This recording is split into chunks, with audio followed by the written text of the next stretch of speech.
앞뒤 좌우를 향해서 매일 그리스도.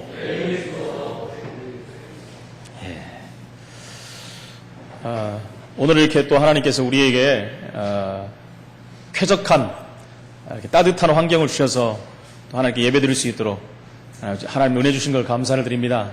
그래서 일주일 동안 가스 배관 공사를 마치고 작년에 추웠던 기억들을 잊어버리시고 따뜻하게, 그렇다고 주무시면 안 되고 따뜻하다고, 정말 우리가 은혜 받는데 최고의 시간 되기를 다시 한번 축원을 드립니다.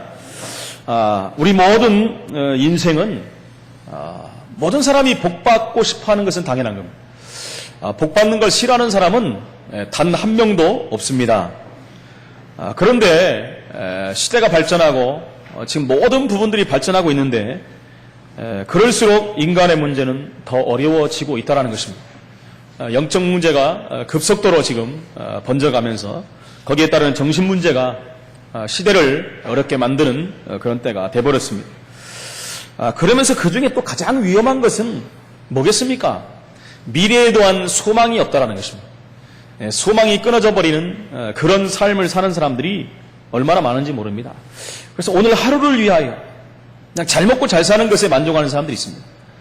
그래, 내일은 내일이고 오늘 만족하고 살자, 이렇게 해서 오늘의 모든 것을 걸고 사는 사람들이 굉장히 많습니다. 그렇지요. 오늘 최선을 다하고 오늘을 중요하게 여기는 것은 당연하지만 미래의 소망을 갖지 않고 준비하지 않는 인생이라면 그 인생은 큰 어려움과 또 문제가 올 때마다 거기에 대한 대책이 없기 때문에 무너져버리는 인생이 될 수밖에 없다는 것입니다.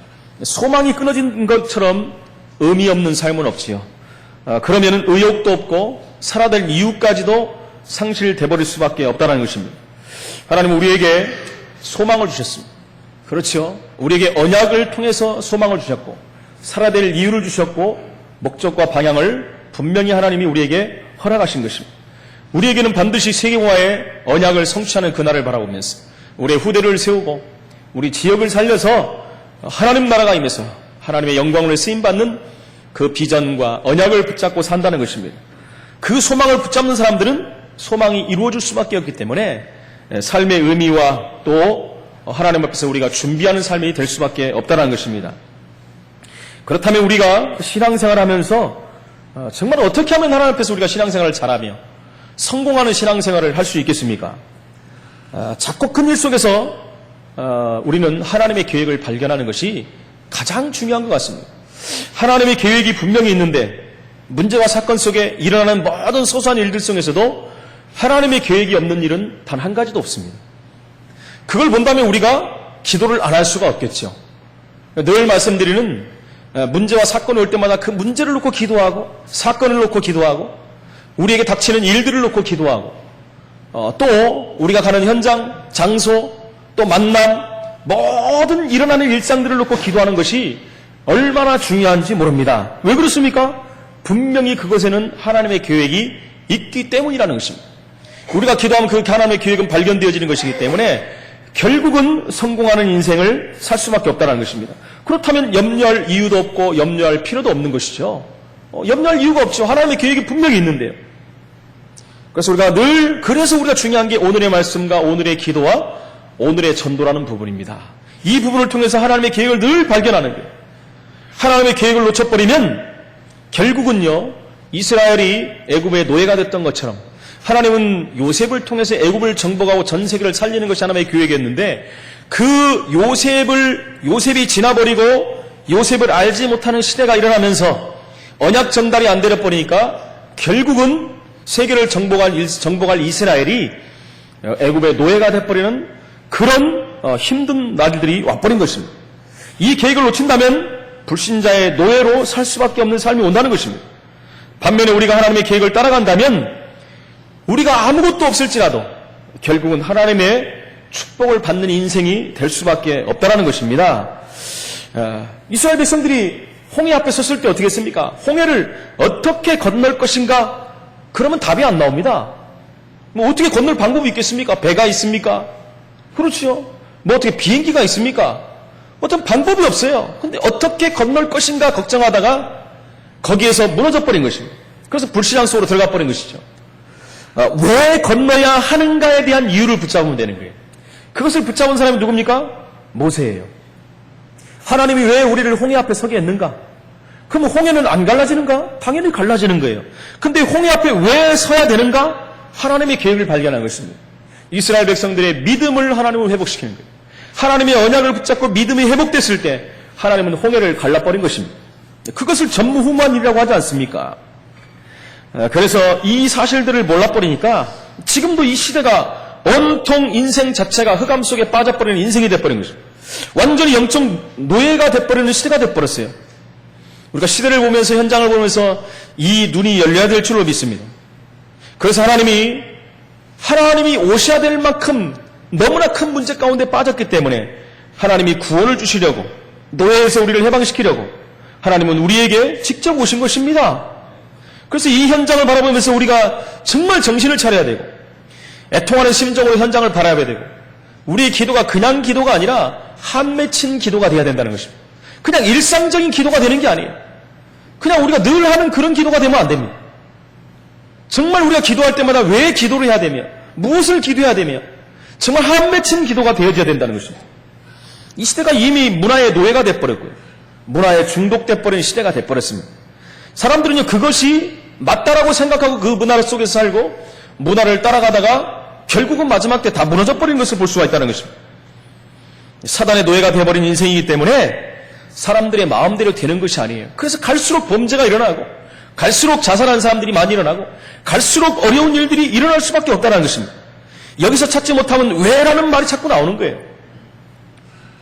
그래서 우리는 구원받은 하나님 자녀들도 이 비밀을 몰라버리면 결국 노예가 될 수밖에 없네요. 문화의 노예, 영적으로 잡히는 시대가 될 수밖에 없다는 것입니다.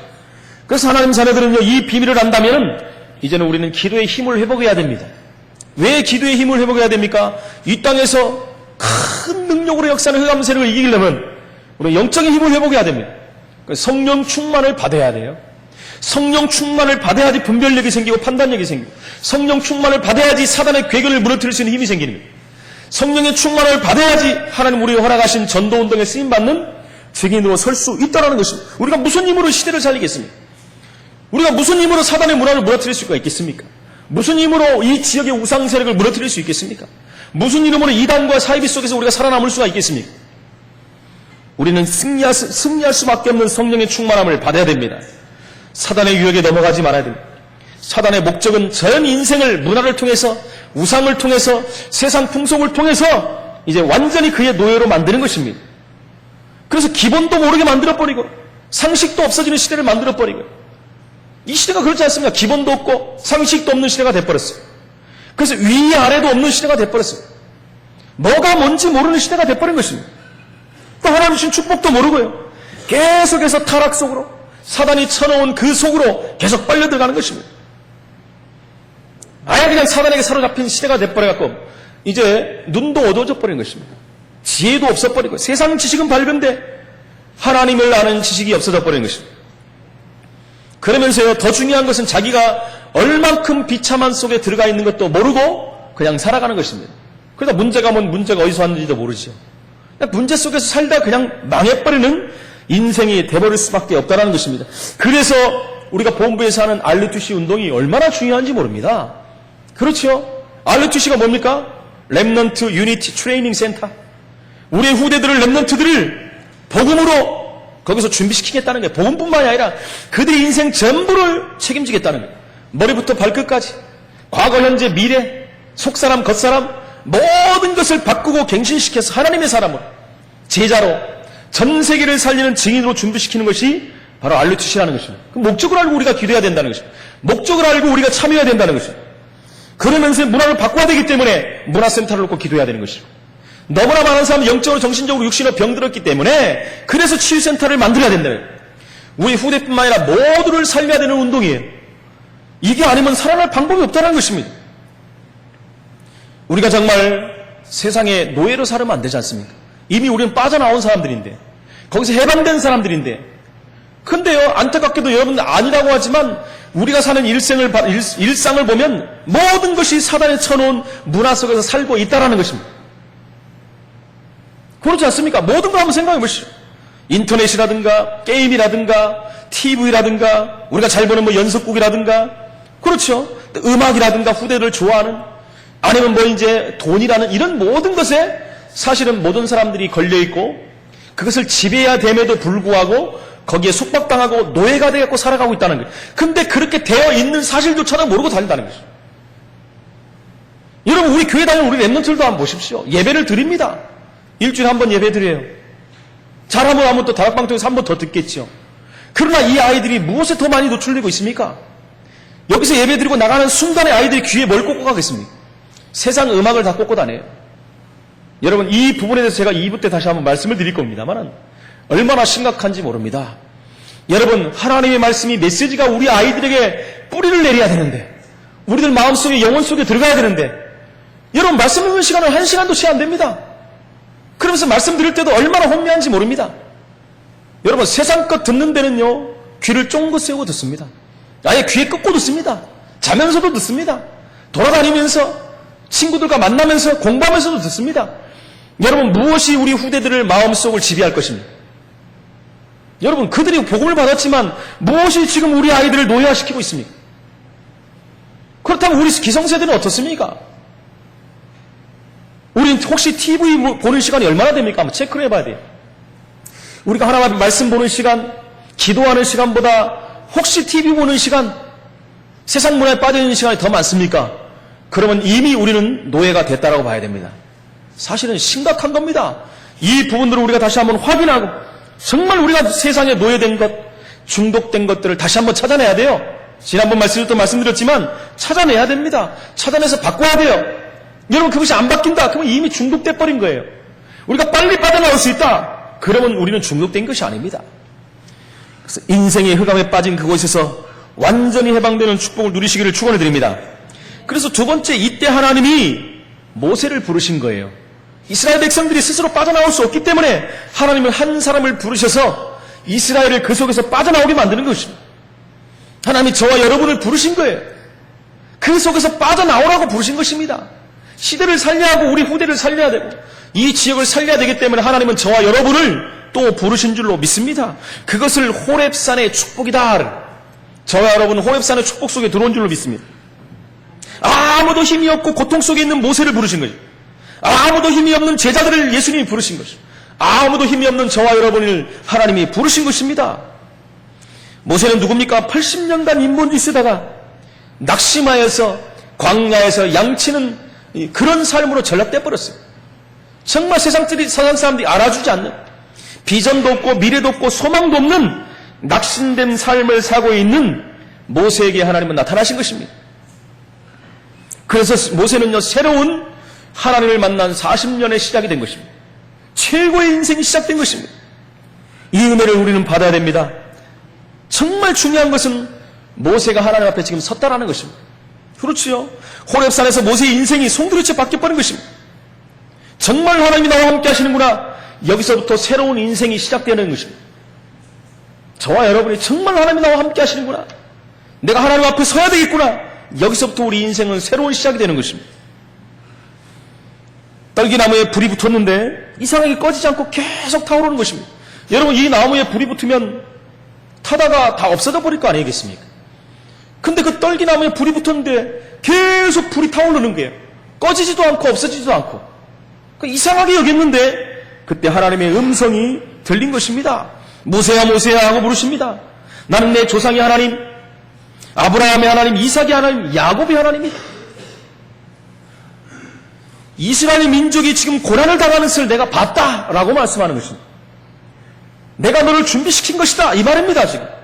그래서 지금부터 네 마음대로 80년을 살았지만 지금부터는 이제는 네 마음대로 사는 인생이 아니다. 내 발에서 신을 벗어라.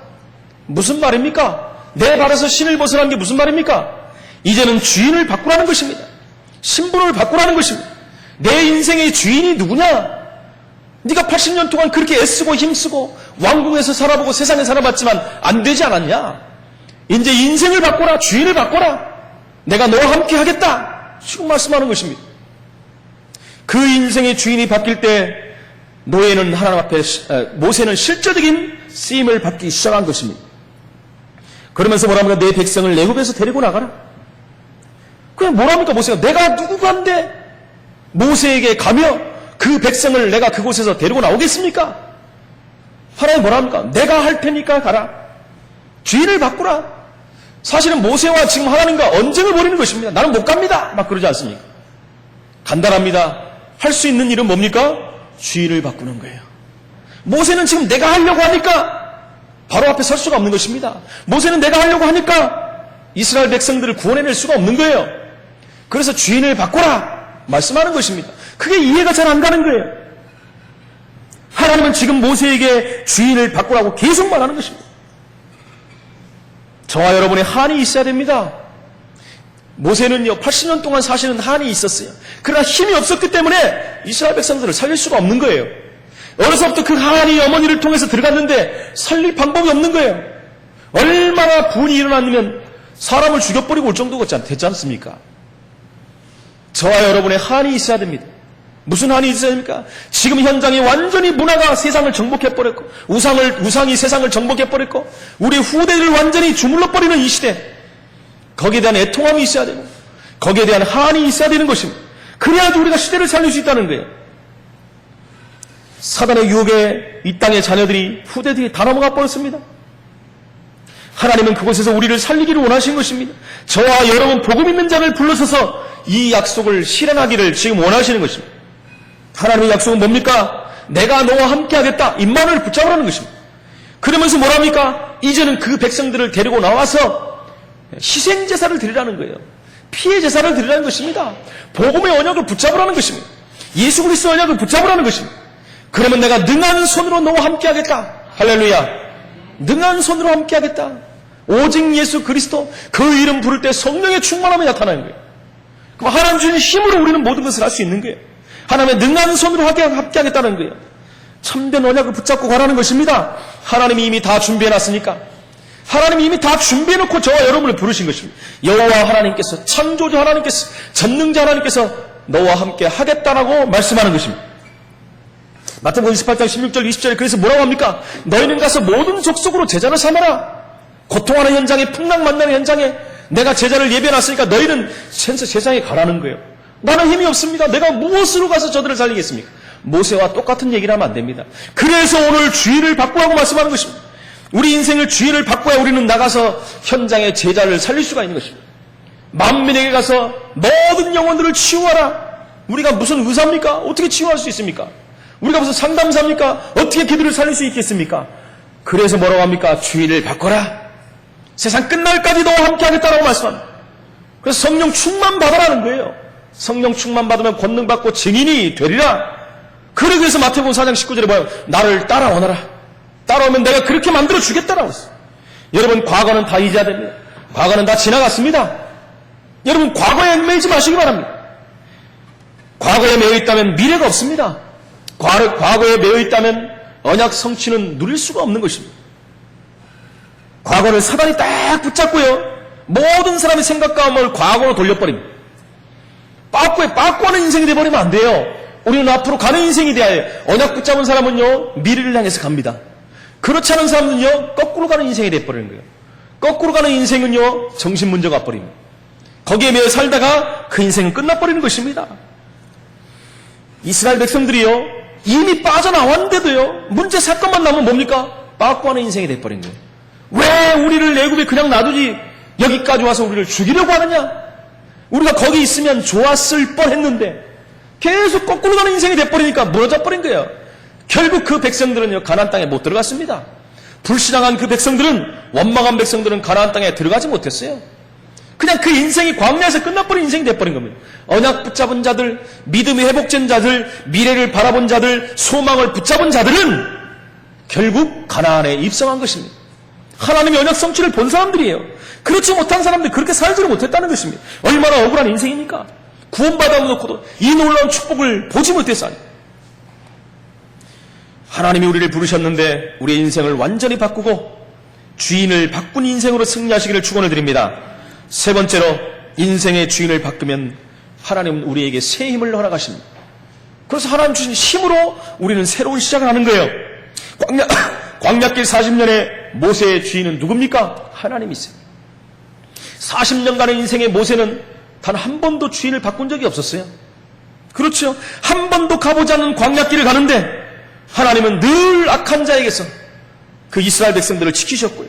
심지어 불기둥, 구름기둥을 통해서 아침과 낮, 가장 추울 때, 더울 때 모든 것을 완벽히 하나님이 지키셨어요. 그렇죠. 먹을 것이 없을 때는 만나를 내려주시고 메추라기를 내려주셨습니다. 그리고 물이 목이 마를 때는 생수를 하나님은 주셨습니다. 완벽하게 하나님 준비하셨어요. 그러면서 말씀 따라 인도받아 갈 수 있도록 하나님은 언약궤를 주시고 성막을 통해서 예배의 축복을 누리게 하시고 삼절기의 축복을 확인하게 하시고 늘 생명하는 백성으로 하나님은 부르신 것을 우리는 볼 수가 있는 것입니다. 여러분, 주인의 의미는 뭡니까? 주인이라는 것은 그 인생을 책임진다는 것입니다. 그렇죠. 의식주뿐만 아니라 모든 것을 책임지는 것이 주인이에요. 그 일생을 주님께 맡기시기를 축원을 드립니다. 여러분, 주인이 부족하면 그렇죠. 그 밑에 있는 사람도 힘든 거예요. 그러나 오히려 주인은 전능자 하나님이십니다. 창조주 하나님, 여호와 하나님이 우리의 주인이라는 것입니다. 그래서 뭐라고 합니까? 여호와를 앙망하는 자는 셈을 얻으리라.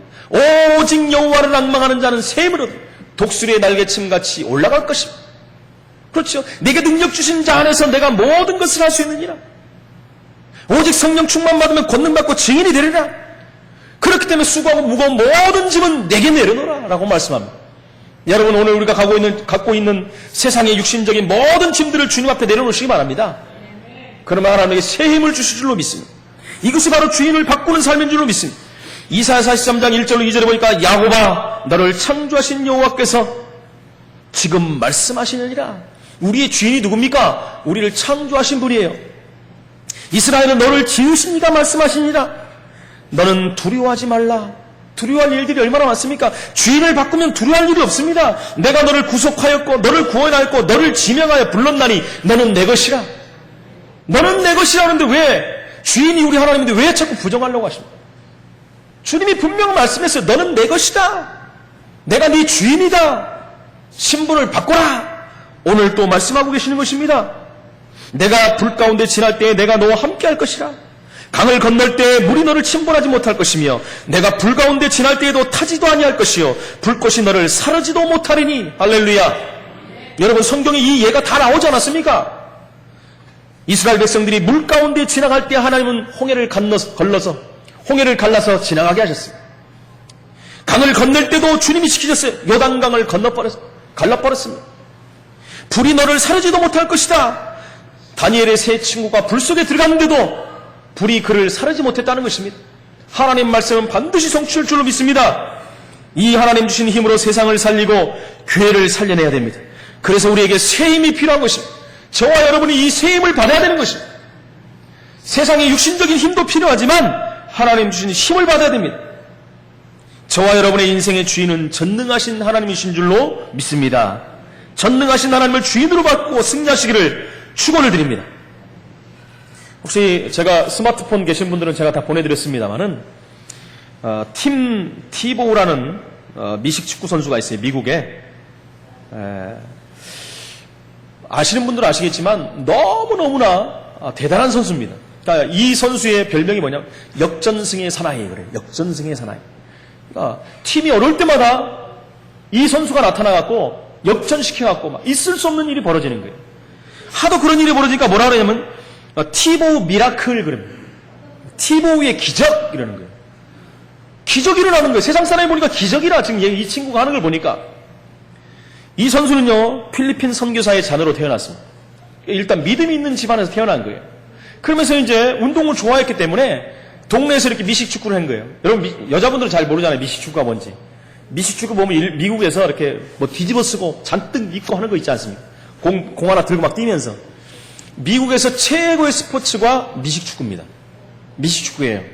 그 미식축구 선수로서 동네에서 두각이 돼갖고 너무너무 잘해가지고 플로리다 대학에서 그를 스카우트해 갔어요. 너무 잘해가지고. 스카우트를 해갔는데 이 친구가 게임 때마다 하는 일이 한 가지가 있었습니다. 뭐냐면은 아이패치라는 거 여러분 아십니까 혹시? 야구 선수들 보면은 밑에다 검은 거 이렇게 붙이고 나오는 게 있어요. 왜 그러냐면 이렇게 이 광대뼈에 햇빛이 비쳐가지고 반사돼 눈이 부셔가지고 공을 잘 못 보는 거예요. 그래서 야구 선수들 보면 거의 여기다 붙입니다. 야구 선수들은 공이 적기 때문에 더 많은 영향을 받기 때문에. 근데 모든 선수들이 그걸 다 발라요, 이렇게. 근데 여기를 보면은 글씨가 딱 써 있는 거예요. 그 선수에게. 성경 구절들이 딱 써 있어요, 항상. 가장 많이 쓰여진 성경이 요한복음 3장 16절. 항상 여기다 쓰고 다니는 거예요. 사람들이 궁금한 건 이게 뭔가? 늘 그걸 하고요. 틈만 나면 하나님께 영광을 돌리고, 하나님을 사랑합니다. 하나님을 존경합니다. 하나님 영광 받으세요. 계속 입으로 고백하는 거예요. 그 선수를 보니까요, 그 경기를 하면서도 계속 하나님께 영광을 돌려요. 하나님과 계속 대화를 합니다. 여러분, 주인과 대화를 하니까 끊임없는 하나님의 힘을 공급을 받는 거예요. 그러니까 안 되는 그 게임마다 이 친구가 마지막에 기적같이 역전승을 이뤄내는 거예요. 막 소문을 타고 막 도는 거예요. 그러다 결국은요, 너무너무 잘하니까 이번에 어떤 일이 벌어졌냐? 프로 이제 구단에서 스카웃을 해버린 거예요. 프로로 스카웃 돼갖고 주전으로 뛴다는 것이요. 여러분, 미국에서는 하늘의 별따기입니다. 하늘의 별따기. 이 사람의 인생은요, 끊임없는 축복된 인생으로 하나님 앞에 쓰임받는 것을 볼 수가 있는 것입니다. 그래서 그는요, 기적의 사람보다도 바로 스포츠 선교사로 불리기를 더 좋아했다는 거예요. 근데 여기 게임 하나가 있었는데요. 프로팀 그 덴버 브론코스라는 그 프로팀에 들어가가지고 이제 그곳에서 새로운 시작이 됐는데, 프로팀에는요 문구 같은 거를 붙이지 못하게 돼 있어요. 그러니까 붙일 수가 없잖아요. 그러니까 이제 언론에서 막 떠들어대는 거예요. 지금까지 우연으로 그랬다. 이제 앞으로 뭐 저 선수는 뭐 특기도 별로 없는 것 같고 운이 좋아서 그렇게 된 것이다. 막 이런 식으로 막 비아냥거리는, 언론들이 막 비아냥거리고 그랬어요. 그런데 이제 결국 게임이 또 시작돼가지고 그 팀이 어디까지 올라가느냐? 플레이오프까지 올라간 것입니다. 플레이오프라면 간단히 말하면 좀 4강 정도 보시면 됩니다. 올라가갖고 이제 강팀하고 이제 붙게 돼 있어요. 최고의 강팀이라는 팀하고 붙었는데 3쿼터까지 해가지고 23대 23 동점이 돼버린 거예요. 동점이 됐다는 겁니다. 동점. 마지막 쿼터에 이제 연장전에 들어간 거예요. 들어갔는데요, 마지막으로 이 팀 티보우가 공을 받고 뛰어간 겁니다. 어느 정도를 뛰어갔냐면은 316야드를 뛰어간 거예요. 굉장한 거리죠. 그가 가장 약하다는 그것을 통해서 하나님의 역사를 이뤄버린 거예요. 저 선수는 저걸 가장 약한 부분이다. 그런 거예요. 그 약한 부분을 가지고 기적을 이뤘거든요. 완전히 역전승을 거둬버린 거예요. 난리가 난 거죠. 그러면서 이 친구가 할 때마다 하는 일이 하나씩 있었습니다. 뭘 했냐? 점수를 올릴 때마다, 그전에는 여기다 못 붙였으니까, 지금 이제 못 붙이니까 뭘 하냐면은 기도 세레머니를 하는 거예요. 항상 한 무릎을 꿇고 이렇게 하면서 하나님께 영광을 돌리는, 막 기도를 하는, 이게 미국 전역으로 이게 퍼져버린 것입니다. 그래서요, 이 이름이 따로 또 세워졌어요. 티보잉이다, 이런 말로. 그러니까 티보우의 기도 세레머니. 이게 명사가 돼버렸습니다. 그래서 여러분, 한번 보십시오. 그 팀 티보우가 달렸던 거리가 316야드예요. 우연이라고 생각합니까? 요한복음 3장 16절. 316야드를 달렸는데, 한번 그것을요, 패스 한 개 계산해 보니까 한 개마다 31.6야드였다는 거예요. 하나도 안 놀라시네요. 요한복음 3장 16절. 한 가지만 더 말씀드릴게요. 그날 리서치 결과 플레이오프의 시청률이 얼마였느냐? 31.6%. 이제 조금 놀라시네요. 31.6%. 요한복음 3장 16절. 여러분, 하나님의 영광을 안 받으시겠습니까? 하나님의 영광을 받으실 수밖에 없는 거예요. 그러면서요, 미국 전역에요, 무슨 일이 생겼냐면, 도대체 요한복음 3장 16절이 뭐냐? 이걸 가지고 구글 사이트에서 검색을 했는데, 자그마치 1억 2천 번을 검색을 했다는 거예요. 그러니까 요한복음 요 3장 16이 뭐냐 하고 다 본 거예요. 그거 보니까 하나님이 세상을 이처럼 사랑하사 독생자를 주셨으니 이는 저를 믿는 자마다 멸망치 않고 영생을 얻게 하려 하심이니라. 여러분, 그게 전도 아닙니까? 그게 선교예요. 그 짧은 구절에 성경의 최고 핵심 구절이 들어가 있지 않습니까? 1억 2천 명이 이걸 본 거예요. 하나님이 세상을 이처럼 사랑하사 독생자를 주셨으니까 예수 믿어라! 이 말 아닙니까? 그 멸망치 않고 영생을 얻는다. 그러면서 이 기도 세레모니가 전 미국으로 확산돼 버렸어요. 가는 데마다 어린아이고 뭐고 다 이걸 하는 거예요. 대단합니다. 그래서요, 이 티보잉이라는 기도 세레머니에 대한 명사가 미국의 그 언어 백과사전에 이제 곧 등재가 될 거래요. 그 정도로 유명세를 타버린 것입니다. 여러분, 우리 박주영 선수가 골을 넣을 때마다 기도 세레머니를 합니다. 얼마나 많은 사람들이 비아냥거립니까? 예수 믿는 사람들조차 비아냥거려요. 한국의 불교나 다른 사람들이 뭐라 합니까? 왜 특정 종교의 그런 세레머니를 하느냐? 얼마나 많이 합니까? 참 바보들 같아요. 후진국 같은 소리를 하려고 그래요. 여러분, 유럽 축구나 모든 축구들 보세요. 다 이거 하잖아요. 대부분 이거예요. 성모를 걷잖아요. 기독교인이 이거 했다고 이거 갖고 난리를 쳐요. 사단은 살아있다. 이거 해갖고 뭐라고 하는 사람 하나도 없어요. 여러분, 절에서 뭐라고 합니다. 그럼 자기들 꼬리 놓고 목탁 치란 말이에요, 진짜. 왜 자기도 안 하면서 개인이 그거를 하는데도 박주영 선수가 지금 팀을 옮기고 나서 많은 어려움이 있었지만 3경기 연속 골을 넣었어요. 지금. 드디어 그의 진가가 하나씩 벌어지고 있습니다. 골을 넣을 때마다요, 첫 번째 하는 게 무릎 꿇고 얼마나 감사한지 몰라요. 그쪽 유럽에 있는 모든 팀들이 보면 천주교 국가예요. 오직 예수 그리스도가 선포되면 모든 친구들이 거기서 골을 넣으면 성호를 긋는데 박주영 선수만 무릎 꿇고 기도합니다. 저는요, 그래서 이 티보잉 선수를 보면서 팀 티보우 선수를 보면서 우리 박주영 선수가 보이는 거예요. 앞으로 하나님 저렇게 하실 것이 아닌 것인가. 분명히 이런 날이 옵니다. 그래서 세계 최고 유명한 그 축구하는 나라에 보낸 거예요. 하나님이 아스날에서 영국보다 더 어마어마한 나라 스페인으로 보낸 거예요. 다음에는요, 최고라는 레알 마드리드 팀하고 붙습니다. 여러분 좀 응원하시면서 기도하시기 바랍니다. 우리의 렘넌트가 전 세계 하나님의 영광을 돌리는 그 자리에 있다는 것입니다. 그 하나님이 얼마나 이 친구를 통해서, 이 선수를 통해서 영광을 받으십니까? 자기는 소원이 그거라는 거예요. 오직 나를 통해서 그리스도가 나타나는, 나는 스포츠 선교사로 살고 싶다. 이런 사람들이요, 그 모든 스포츠 하는 곳마다 다 있어요. 여러분 혹시 제레미 릴이라는 그 대만 출신 미국 프로농구 선수 알지 않습니까? 제가 보내준 분들은 다 알 거예요. 키가 1m 90 몇밖에 안 돼요. 온 미국을 다 휘젓고 있습니다. 이 친구가 팀이 없어서 전전하고 방출되고 막 이러다가 정말 하나님의 함께 하심을 누리고 하나 앞에 섰을 때 열풍이 불어버렸어요. 제레미 린. 여러분 1m 90 몇밖에 안 되는 친구가 미국 프로농구에서 그렇게 한다는 것 자체가 기적이라고 그랬어요. 어마어마한 활력을 벌이고 있습니다. 그러다가 부상을 당했고 몇 달 동안 못 나왔고 이번에 또 나왔어요. 나오자마자 그 게임이 또 완전히 하나님의 기적을 일으켜버렸어요. 대단하지 않습니까? 그분이 오직 여호와 하나님을 찾아요. 어떻게 된 겁니까? 주인을 바꿔버린 거예요. 여러분, 주인 바꾸면 기적이 일어납니다. 왜 그렇습니까? 그 주인이 기적의 하나님이에요. 그 주인이 전능의 하나님입니다. 그 주인이 저와 여러분을 창조하시고 저와 여러분을 구원하신 분입니다. 저와 여러분의 인생과 미래 전체를 책임지시는 분이 그분이라는 것입니다. 최고의 하나님, 창조의 하나님, 전능한 하나님 앞에 우리의 모든 것을 맡기실 때 그분은 우리의 모든 것을 책임지실 줄로 믿습니다. 이 축복 가지고 셈을 얻으시고 승리하는 귀한 삶이 되는 저와 우리 모든 하나님 백성들이 되시기를 예수 이름으로 축원을 드립니다. 전능하신 하나님 은혜를 감사합니다. 하나님, 우리가 구원받은 하나님의 자녀예요.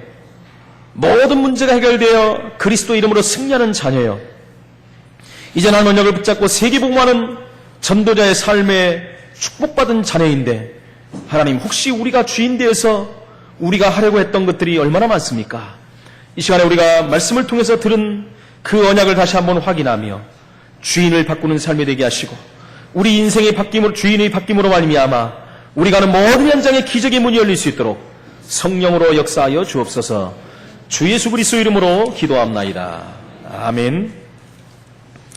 380장 찬송 드리겠습니다.